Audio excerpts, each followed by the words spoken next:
దేనిని గూర్చియో చింతపడవద్దు అన్న తర్వాత రెండు విషయాలు ఉన్నాయి. దేనిని గూర్చియో చింతపడొద్దు అని నేను ఎందుకన్నానంటే, గుర్తుపెట్టుకో, నేను సింహాసనం మీద ఉన్నా. ఇక్కడ భూమి మీద ఎవరెవరో సింహాసనం మీద ఉన్నారని నువ్వు భూమి మీద నీ వంటి మనుషులు సింహాసనం ఎక్కుటను బట్టి, వారి అధికారములను బట్టి నువ్వు ఆలోచిస్తున్నావు. కానీ ఇక్కడ కాదు మనుషులు, ఇక్కడ మనుషులు. విశ్వమంతటి మీద సింహాసనం ఉంటే దాని మీద నేనున్నా. విశ్వసింహాసనం మీద నేనున్నా. సర్వ ప్రకృతి చరాచర జగత్తు నాకు అనుసన్నల్లో నడుస్తుంది. దానియేలు గ్రంథము 4వ అధ్యాయము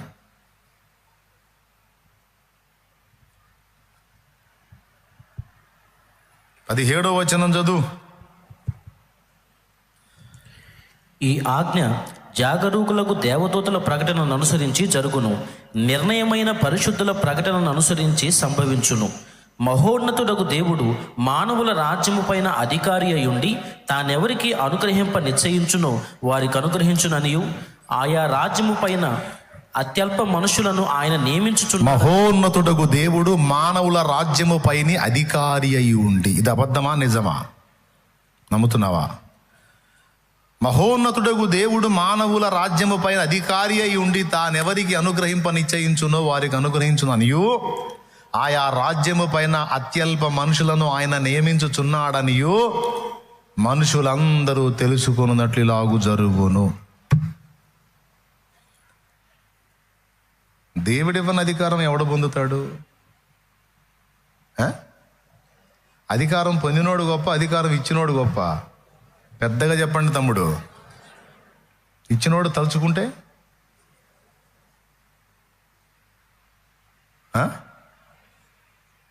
ఏం చేయగలడు? గొర్రెలు కాసేవాడిని రాజుని చేయగలడు, రాజ్యాలపైన చక్రవర్తి అయిన వాడిని గడ్డి కూడా తినిపించగలడు. నా మాటలా? ఇక్కడ గడ్డి వ్యవహారం దగ్గరే వచ్చింది ఇది. అవునా? ఇటు పక్క చూడండి కొద్దిగా, 24వ వచనం నుంచి చదువునానా, అది బాగా చూసి అండర్లైన్ చేసుకోండి అమ్మా. రాజా, దేనిని గూర్చి చింతపడాల్సిన అవసరం లేదమ్మా. ఎక్కడ ఎవడి వల్ల ఏమీ కాదమ్మా. సింహాసనం మీద కూర్చుంది ప్రభు అమ్మా. అది మర్చిపోవద్దమ్మా, అది మర్చిపోవద్దు. ఆడుకోండ్రా, కాసేపు ఆడుకోండ్రా అని వదులుతాడంతే. పిల్లకాయల ఆటలు ఆడుకోండ్రా కాసేపు అని ఛాన్స్లు ఇస్తాడంతే. నెబుకద్నెజర్ అనేవాడు ఒక చక్రవర్తి, చాలా సంస్థానాల మీద రాజు, రాజుల మీద రాజు అన్నట్టు. రాజులను, సామంత రాజులను కలిగి ఉన్నవాడిని చక్రవర్తి అంటారు. ఈ నెబుకద్నెజర్ అనేవాడు ఒక చక్రవర్తి స్థాయి వ్యక్తి. ఒకరోజు ఇదంతా చూసి మా బబులోను మహావైభవం నాది కదా అని బయటికి కూడా అన్నవాడు మనసున అనుకున్నాడట. మనసున అనుకున్నందుకే కేసు రాశాడు. కేసు రాసి తీర్పు ప్రకటించాడు. చదువు బైబిల్, చూడు చూడు చూడు. రాజా, తెచ్చుకున్నావు బైబిల్? చూడు. ఈ దర్శన భావం దానియేలు గ్రంథము 4:24 చదువుతున్నాడు నాన్న. 4:24. రాజా, ఈ దర్శన భావం ఏదనగా, సర్వోన్నతుడకు దేవుడు రాజగు నా ఏలిన వారిని గురించి చేసిన తీర్మానం ఏదనగా, తమ యొద్ద నుండకుండా మనుషులు నిన్ను తరుముదురు. నీవు అడవి జంతువుల మధ్య నివాసము చేయుచు పశువుల వలె గడ్డి తినెదవు. ఆకాశపు మంచు నీ మీద పడి నిన్ను తడుపును. సర్వోన్నతుడకు దేవుడు మానవుల రాజ్యము పైన అధికారి అయి. సర్వోన్నత న్యాయస్థానం అంటే అదేందో తెలుసా? భూమి మీద ఉన్న సుప్రీంకోర్టు కాదు, అసలు విశ్వమంతటి మీద ఒక సుప్రీం ఉన్నాడు. అక్కడ జరిగిద్ది అసలు జడ్జిమెంట్. దేవునికి స్తోత్రం కలుగును గాక. సర్వోన్నత న్యాయస్థానం మొదట దేవునిది, దేవునిది, దేవునిది. అక్కడ సర్వోన్నతుడు కూర్చున్నాడు. అర్థమైందా? భూమి మీద సర్వోన్నత న్యాయస్థానం గాడి తప్పినా ఆ సర్వోన్నత న్యాయస్థానం పొరపాటును కూడా గాడి తప్పదు. దేవునికి స్తోత్రం.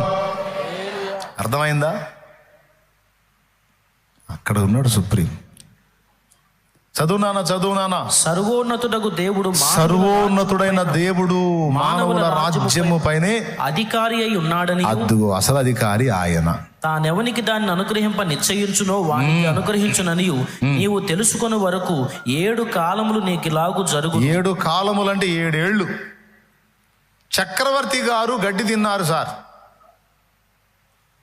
రాజ్యముల మీద చక్రవర్తి గారండి పశువు వలె 7 ఏళ్ళు గడ్డి తిన్నాడండి. జుట్టు ఆకాశం మంచుకు తడిసిందండి. చక్రవర్తి గారి గ్లామర్ దెబ్బతిందండి. జుట్టు ఎండకెండి వానకు తడిసి ఎర్రబారి రాగి జుట్టు అయిందండి. గోళ్ళు పెరిగి గడ్డం పెరిగి రాజుగారు చక్రవర్తి గారి షేపులు మారిపోయి జంతు ఆకారం వచ్చిందండి. 7 ఏళ్ల తర్వాత సిగ్గు వచ్చిందండి, పశ్చాత్తాపం వచ్చిందండి. ఆ తర్వాత మళ్ళా సింహాసనం మీద కూర్చోబెట్టాడండి. అది చరిత్ర. చెప్పి చేశాడు. దేవునికి స్తోత్రం కలుగునుగాక. ఇప్పుడు చెప్పు, అధికారి ఎవరు అంటే అప్పట్లో నెబుకద్నెజర్ టైంలో ఆయనే, కానీ సుప్రీం ఇప్పుడు మారాడులే. ఎవరు మారారు? మారతాడా? సర్వోన్నతుడగు దేవుడు, మహోన్నతుడగు దేవుడు మానవుల రాజ్యము పైన అధికారి. ఇక్కడ ఏమన్నాడు? మహోన్నతుడగు దేవుడు అంటాడు 4:17. మహోన్నతుడగు దేవుడు అంటాడు 4:17.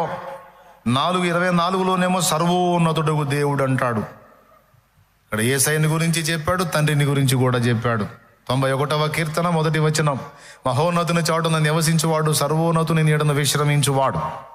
మహోన్నతుడెవరు? సర్వోన్నతుడెవరు? మహోన్నతుడు యేసయ్య, సర్వోన్నతుడు తండ్రి. దేవునికి స్తోత్రం. హల్లెలూయా. మానవుల రాజ్యం పైన అధికారి యేసయ్య, మానవుల రాజ్యం పైన అధికారి తండ్రి. త్రియేక దేవుడు కూర్చున్నాడు సింహాసనం మీద. అది అసలు సంగతి. ఇది నమ్ముతున్నారా? ఎంతమంది నమ్ముతున్నారో చేతులు ఎత్తండి. యావత్ క్రైస్తవ సంఘం దీన్ని గుర్తించాలి. దీన్ని నమ్ముచున్న వారెవరు? నమ్మినట్లయితే దేనిని గూర్చియో చింతపడకుడి. అంతే. ఉడత మొన్న నేను చూశానండి, చెట్టు ఎక్కింది. ఏ ఊపినా ఊపుతుంది కొమ్మని. చెట్టు కాదు కదా, కొమ్మ కూడా పడలేదు. ఇట్లా ఉడతలు చాలా ఉన్నాయి భూమి మీద. అవి ఊపుదాం అనుకుంటాయి, పడేద్దాం అనుకుంటాయి, కానీ అట్లా ఊపటానికి ట్రై చేసిన ప్రతి ఉడత మట్టిలో కలిసిపోయి. ఈ ఉడతలు బుడతల ఊపులకు సంఘం అనే చెట్టు కదలదుగాక కదలదు. దేవునికి స్తోత్రం కలుగునుగాక. హల్లెలూయా. ఎందుకనగా రాజు ప్రభువు మహోన్నతుడు సర్వోన్నతుడు సింహాసనం మీద కూర్చున్నాడు. సంఘము